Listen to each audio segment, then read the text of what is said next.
اعوذ باللہ من الشیطان الرجیم بسم اللہ الرحمن الرحیم۔ تو اس لیے یہ دور آیا کہ جب سیدنا امیر المؤمنین سیدنا عمر بن الخطاب رضی اللہ تعالی عنہ کا دور خلافت آیا، اور یہ حضرت عمر کی شان تھی کہ آپ کے زمانے خلافت میں 40 لاکھ مربع میل پہ اسلام کا پرچم لہرا گیا۔ دیکھیں نا، آج بھی یہودی حضرت عمر کے نام سے چڑھتے ہیں۔ ان کو کیا چڑھ ہے، کیا تکلیف ہے؟ تکلیف یہی ہے کہ انہوں نے اسلام کو پھیلایا۔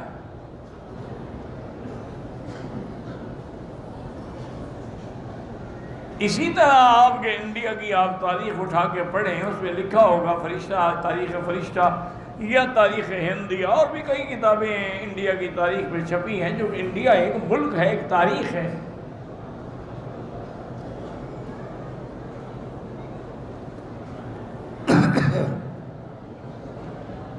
تو اس میں آپ پڑھیں گے کہ ان کا ایک شیعہ مذہب کا ایک ہے جس کو یہ شہید پنجم کہتے ہیں کہ جی ہمارا 5واں شہید ہے۔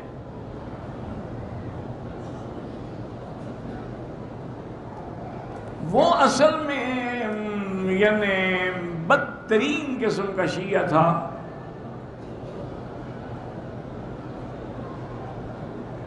لیکن اس زمانے میں بادشاہ جو ہے وہ نور جہاں ملکہ کے قبضے میں تھا، اور وہ اس کا استاد تھا۔ اس نے کسی طریقے سے بادشاہ کو کہا کہ میرا استاد ہے، وہ آنا چاہتے ہیں۔ انہوں نے کہا بالکل بلائیں، کیونکہ وہ اکبر تو خود بھی لادین آدمی تھا نا، اس کا اپنا بھی تو کوئی مذہب نہیں تھا۔ ہندوؤں سے شادی، سکھوں سے شادی، مسلمانوں سے شادی، اتفاق کر رہا ہے سب ہم اکٹھے ہو جائیں گے شادی کرتے ہیں، ہر مذہب سے ہمارا۔ انہوں نے اپنا دین اکبری ایجاد کیا، اور وہ بنانے والے قوم تھے، وہ بنانے والے دونوں بھائی تھے، فیضی اور اس کا بھائی، یہ دونوں شیعہ تھے بدترین، لیکن ایک ذرا معتدل تھا، ایک کٹر شیعہ۔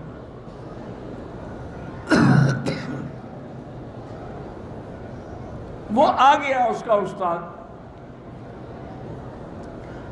اب اس نے سب سے پہلے تو اپنے پاؤں جمائے نا جی، کیبنٹ میں اور ممبران میں اور بڑے بڑے لوگوں سے تعلق رکھا۔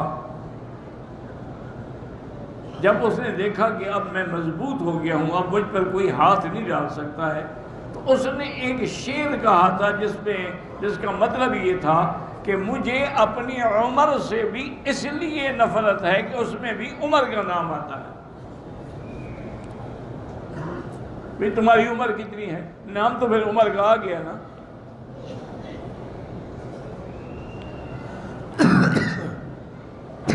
یعنی اتنی نفرت تھی بدبخت کو کہ مجھے اپنی عمر سے نفرت ہے، اس لیے کہ عمر کا نام آتا ہے۔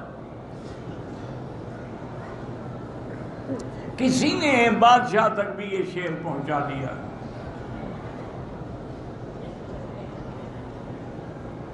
بادشاہ تک جب یہ شعر پہنچا تو بادشاہ نے حکم دیا کہ اس کو کل دربار میں پیش کیا جائے۔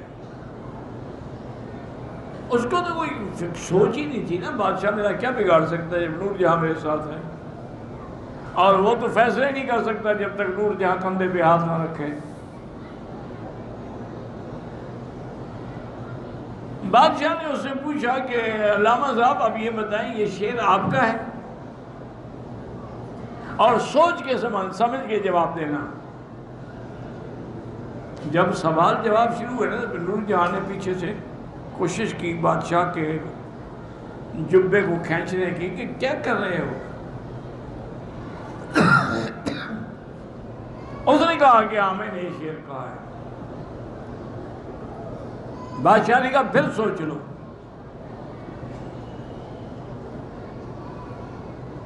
اس نے سوچا، اتنی دیر میں ملکہ نے آپ کے قمیض کو باقاعدہ کھینچا زور سے، تو بادشاہ نے وہیں بیٹھے بیٹھے پیچھے دیکھا بھی نہیں، جلدی سے اپنا الٹا ہاتھ مارا بیگم کو اور کہا کہ جان من جان دادم ایمان نہ دادم. انہوں نے کہا بات سنو، تمہاری ناراضگی پر میں مر جاؤں گا، زیادہ سے یہی ہوگا، میں جان دے سکتا ہوں لیکن ایمان نہیں قربان کر سکتا. عمر کی توہین نہیں کر، سزائے موت دی جاتی ہے. اس کو باقاعدہ سزائے موت دی گئی، وہ ان کا شہید پنجم ہو گیا. تو یہ بدبخت قوم ایسی ہے کہ یہ ہمیشہ کسی نہ کسی، اس لیے ان کو سیدنا عمر سے نفرت ہے. سیدنا عمر کو پتہ لگا، اس وقت ابی عبیدہ بن الجراح جن کا لقب تھا امین هذه الامہ، حضور کی امت کا سب سے بڑا امانت والا، لا حول ولا قوت الا باللہ.